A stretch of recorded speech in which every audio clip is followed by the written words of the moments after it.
সর্বাত্মকভাবে আমরা মাননীয় প্রধানমন্ত্রীর সাক্ষাৎ চাই।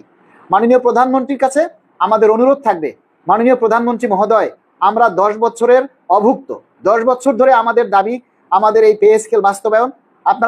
আপনার কাছে আমাদের দাবি হচ্ছে যে আমরা 10 বছর ধরে আমাদের যে চাওয়া নবম পে স্কেল, এটা আপনার হাত ধরে সফলতা আসুক। আমরা চাই আপনি আমাদের সেই দাবি বাস্তবায়ন করেন। মাননীয় প্রধানমন্ত্রী মহোদয়, আমরা কোনো আন্দোলন, কোনো কর্মসূচি, কোনো রাজপথে আমরা যেতে চাই না। আমরা আপনার সাথে সাক্ষাৎ চাই, আমরা আপনার সাথে দেখা করার আমরা অনুমতি চাই। আমরা আমাদের যে কর্মচারী প্রতিনিধি আছেন, বাংলাদেশ সরকারি কর্মকর্তা কর্মচারী কল্যাণ সমিতি, আমাদের এই সংগঠনের ব্যানারে আমরা আমাদের শীর্ষ নেতাদেরকে নিয়ে, আমাদের সংগঠনের শীর্ষ নেতাদেরকে নিয়ে আমরা মাননীয় প্রধানমন্ত্রীর সাথে দেখা করার অনুমতি চাই। আমরা মাননীয় প্রধানমন্ত্রীর সাথে কথা বলতে চাই, আমাদের দাবির কথাগুলি আমরা তুলে ধরতে চাই। আপনারা আমাদেরকে আপনারা আমাদেরকে কথা বলার সুযোগ দিন। মাননীয় প্রধানমন্ত্রী আপনার সাথে দেখা করে, আপনার সাথে সাক্ষাৎ করে আমাদের কথা বলার, আমাদের দাবির কথাগুলি আপনার সামনে উপস্থাপন করার সুযোগ দিন। আমরা কোনো কর্মসূচিতে যেতে চাই না, আমরা রাষ্ট্রের ক্ষতি হোক এমন কোনো কাজে আমরা যেতে চাই না, রাষ্ট্রের সম্মান ক্ষুণ্ণ হোক কিংবা রাষ্ট্রের জন্য হুমকি স্বরূপ হোক এরকম কোনো কর্মসূচি আমরা দিতে চাই না। কেননা সবার আগে আমার চাকরি, আমার এখন যে চাকরিটা আছে আমার সেটার প্রাধান্য হলো আগে। আমি অন্যায় কাজ করতে গিয়ে আমি আমার চাকরির উপরে হুমকি আনতে পারি না। আপনারা যারা আছেন কর্মচারী ভাই বোনেরা, আপনাদের সবার কাছে অনুরোধ করব, প্লিজ ভাইয়েরা, 10টা বছর আমরা ধৈর্য ধরেছি, আর কয়েকটা দিন আপনারা আর 2-1 মাস একটু ধৈর্য ধরুন, অপেক্ষা করুন, দেখুন মাননীয় প্রধানমন্ত্রী আমাদের জন্য কি করেন, নতুন সরকার আমাদের জন্য কি করেন। এই বিষয় এইটা আমরা একটু দেখি, অপেক্ষা করি, তারপর আমরা আন্দোলন করতে পারবো, কর্মসূচি করতে পারবো, যা খুশি করতে পারবো। কিন্তু সরকারকে আমাদেরকে একটু সময় দিতে হবে যে সরকার কি করেন, আমাদের জন্য ভালো কিছু করেন কিনা, এই বিষয়টা আমাদেরকে সরকারের উপরে দেখতে হবে। এবং মাননীয় প্রধানমন্ত্রীর কাছে সবাই আমাদের দাবির কথাগুলি তুলে ধরুন। মাননীয় প্রধানমন্ত্রীর কাছে আমরা অনুরোধ করছি, বারবার অনুরোধ করছি, মাননীয় প্রধানমন্ত্রী, আমাদের কর্মচারী ভাইয়েরা কষ্টে আছে, আমাদের কর্মচারী ভাইয়েরা অনেক কষ্টে আছে। মাননীয় প্রধানমন্ত্রী, আমাদের পুলিশ, ডিফেন্সে অনেক ভাই আছে যারা ঋণের দায়ে সংসার চালাতে না পেরে আত্মহত্যা করছে। আমাদের কর্মচারী ভাইরা ঋণে জর্জরিত। আমরা যে বেতন পাই সেই 2015 সালের বেতন দিয়ে আজকে 2026 সালে কিভাবে আমরা সংসার করব, কিভাবে আমাদের সংসার চালাবো বলেন? 15,000 টাকা বেতন দিয়ে আজকে আমরা চলতে পারতেছি না। আজকে আমাদের কর্মচারী ভাইরা আত্মহত্যা করছে, ঋণের বোঝা সইতে না পেরে তারা তাদের নিজের জীবন দিচ্ছে। এগুলি আমরা চাই না মাননীয় প্রধানমন্ত্রী। আমরা চাই আমাদের দাবির কথাগুলি, আমাদের দাবিটা আপনি মেনে নিন। আমাদের কর্মচারী ভাই যারা আছে তারা যাতে অভাবগ্রস্ত হয়ে তারা যাতে কোনো দুর্নীতিতে না জড়ায়, তারা যেন কোনো অন্যায় পথে না জড়ায়, সেজন্য আমরা চাই আপনারা সবার আগে নবম পে স্কেল বাস্তবায়ন করুন। কারণ কর্মচারীরা হচ্ছে রাষ্ট্রের উন্নয়নের চালিকা শক্তি। কর্মচারীরা, তাদের যদি অভাব না থাকে তাহলে তারা রাষ্ট্রের উন্নয়নের কাজে মনোনিবেশ করতে পারবে।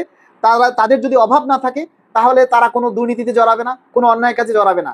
তাই দুর্নীতি দূর করার জন্য, অন্যায় অপকর্মগুলি দূর করার জন্য আমরা সবার আগে মাননীয় প্রধানমন্ত্রীর কাছে অনুরোধ করব যে আপনি আগে আমাদের পে স্কেলের দাবিটা মেনে নিন।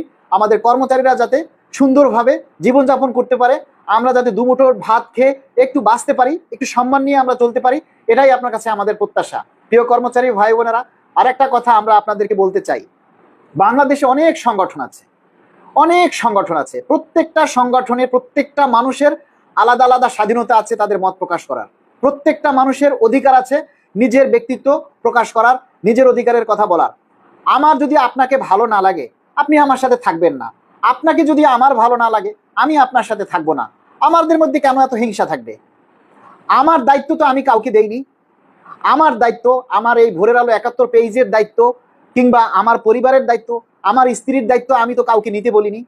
আমরা তো বলিনি কাউকে যে আমাদের দায়িত্ব আপনি নেন, বা আমরা তো আপনার দায়িত্ব আমরা নিব না। যার যার দায়িত্ব সে পালন করবে। এটা যদি কোনো সংগঠন প্রেস রিলিজ করে জাতির সামনে তুলে ধরে যে আমরা আব্দুল মালেকের দায়িত্ব নিব না, আমরা আশিকুল ইসলামের দায়িত্ব নিব না, আরে ভাই, আমরা কি আপনাদেরকে কেউ বলছি আমাদের দায়িত্ব নিতে? আমি যদি অন্যায় করি সেটা শাস্তি প্রশাসন আমাকে দিবে, আপনাকে দিবে না। আমি যদি ভালো করি সেটার জন্য আপনারা আমাকে সুনাম করবেন, আরেকজনকে করবেন না, আপনাকে করবে না। তাহলে আপনি কেন সেইটা নিজের ঘাড়ে আমাদের দায়িত্ব নিতে চান? আমরা কি আপনাকে বলছি আমাদের দায়িত্ব নিতে? এই যে হিংসাত্মক কর্মকাণ্ড আপনাদের, এগুলির আমরা তীব্র নিন্দা জানাই। আজকে দাবি আদায় ঐক্য পরিষদ থেকে আমাদের নামে যে প্রেস রিলিজ করেছেন এটা সম্পূর্ণ ভিত্তিহীন। আমরা আপনাদেরকে আমাদের দায়িত্ব নিতে বলিনি। আমি ভোরের আলো 71 এবং government employee update news, Ashikul Islam Ashik, আমরা বাংলাদেশ সরকারি কর্মকর্তা কর্মচারী কল্যাণ সমিতির আমরা আহ্বায়ক এবং সদস্য সচিব, আমাদের দায়িত্ব কাউকে নিতে হবে না। আমরা যদি অন্যায় করি সেটা প্রশাসন দেখবে, আর আমরা যদি ভালো করি সেটাও প্রশাসন দেখবে। আমরা যদি অন্যায় করি সাধারণ কর্মচারী তার বিচার করবে, আমরা যদি ভালো খারাপ কাজ করি সেটাও সাধারণ কর্মচারী দেখবে, আমরা যদি ভালো কাজ করি তারও প্রশংসা তারও পুরস্কার সাধারণ কর্মচারী দেবে। আমরা তো আমাদের দায়িত্ব আপনাদের কাউকে নিতে বলিনি। এটা তো বোকামি করা, এটা তো একটা হাস্যকর কথা। আমার দায়িত্ব আপনি কেন নিবেন? আপনার দায়িত্ব আমি কেন নিতে যাব? আরে ভাই, আমার দায়িত্ব আমি নিব, আমার জন্য তো আপনাকে ধরবে না। এটা তো সম্পূর্ণ একটা সাধারণ লেদা পোলাফানেও বুঝে, একটা 6 বছরের বাচ্চাও বুঝবে যে তার দায়িত্ব অন্য কেউ নিবে না, তার বাবা মা ছাড়া। তা আমি আমার পরিবার, আমার স্ত্রী, আমার সন্তানের দায়িত্ব তো আমি তো কাউকে নিতে বলিনি, আমি অন্য কি কাউকে নিতে বলিনি। আমরা কোনো রাজনৈতিক ব্যক্তি না, আমরা কোনো রাজনৈতিক ব্যক্তি না, কোনো রাজনৈতিক দলে আমাদের নাম নেই। যখন যে সরকার আসে আমরা তখন সেই সরকারের সাথে আমাদের তাদের নিয়ম নীতি নিয়ম শৃঙ্খলা মেনে আমাদের কাজ করতে হয়। সুতরাং আমরা অরাজনৈতিকভাবে আমরা সংগঠন করি।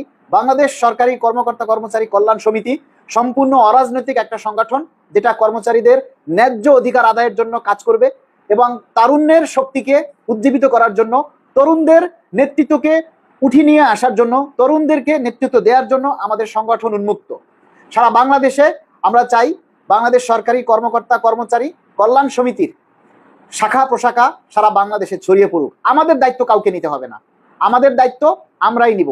আমরা ভালো মন্দ যা করব সেটা দেখার জন্য সরকার আছে, সরকারের আইন আছে। আপনাদের কাউকে আমাদের দায়িত্ব নিতে হবে না। আর আপনাদের যে উদ্ভট কর্মসূচি, আপনারা সরকারকে এখন যে আলটিমেটাম দিয়েছেন তার দায়ও বাংলাদেশ সরকারি কর্মকর্তা কর্মচারী কল্যাণ সমিতি নেবে না। সুতরাং সবাই যার যার মতো করে আপনারা আপনাদের দাবি আদায়ের জন্য কাজ করুন। পে স্কেল 22 লক্ষ কর্মচারীর, কারো একার দাবি না। এটা আদায় করার জন্য 22 লক্ষ কর্মচারী 22 লক্ষ সংগঠন করতে পারে, তাতে কারো বাধা দেওয়ার কিছু নেই। এই পে স্কেল বাস্তবায়নের জন্য 22 লক্ষ মানুষ 22 লক্ষ ভাবে প্রচার করতে পারে। এটা যার যার ব্যক্তি স্বাধীনতা, এটা যার যার প্রচারের দায় দায়িত্ব তার তার। এখানে আপনাকে আগ বাড়াইয়া কেউ দায়িত্ব নিতে বলেনি যে না আমাদের দায়িত্ব আপনি নিবেন। যার যার ভালো মন্দর বিচার তার তার কাছে থাকবে। আমরা কোনো হিংসা চাই না, আমরা কারো সাথে কোনো হিংসা করতে চাই না, আমরা কোনো নোংরামি চাই না। আমরা চাই আমাদের সাধারণ কর্মচারীদের দাবি আদায়ের জন্য কাজ করতে। সে কাজ করার জন্য যতটুকু করার দরকার আমরা সেটুকু করব। তবে অবশ্যই আমরা সরকারের বিরুদ্ধে গিয়ে করব না, কারণ সরকারের নিয়ম নীতি মেনেই আমাদেরকে চলতে হবে। আমাদের যত আন্দোলন সংগ্রাম সবকিছু সরকারের নিয়ম নীতি মেনেই আমাদেরকে করতে হবে, কেননা আমরা প্রজাতন্ত্রের কর্মচারী। আমাদের আগে চাকরি, তারপরে আন্দোলন, তারপরে হচ্ছে আমাদের দাবি। যদি চাকরি থাকে তাহলে দাবি থাকবে, আর সেই দাবি আদায় করতে গেলে অবশ্যই সরকারের নিয়ম শৃঙ্খলার মধ্যে থেকেই আমাদের সেই দাবি আদায় করতে হবে। তবে সবাই ভালো থাকবেন। কেউ কারো হিংসা করে, সবসময় একটা কথা মনে রাখবেন, হিংসামি করে নোংরামি করে হয়তো অন্যের ক্ষতি করা যায়, কিন্তু কখনো নিজের ঘর উজ্জ্বল করা যায় না, নিজের বংশ বিস্তার করা যায় না, নিজের বড় হতে পারে না। আপনি বড় হবেন আপনার কর্ম দিয়ে, আমি বড় হব আমার কর্ম দিয়ে। আপনি ধ্বংস হবেন আপনার হিংসা দিয়ে, আমি ধ্বংস হব আমার হিংসা দিয়ে। কেউ কারো সাথে হিংসা করে কোনো সময় উন্নতি করতে পারে না। আমরা আমাদের এই দাবি আদায় বাংলাদেশ সরকারি কর্মকর্তা কর্মচারী কল্যাণ সমিতি সম্পূর্ণ অরাজনৈতিক একটা সংগঠন। আমরা সাধারণ কর্মচারীদের দাবি আদায় করার জন্য কাজ করব। আমরা কারো সাথে হিংসা করতে চাই না, কারোর সাথে নোংরামি করতে চাই না, কারো দায়িত্ব কাউকে নিতে হবে না। যার যার দায়িত্ব তার তার।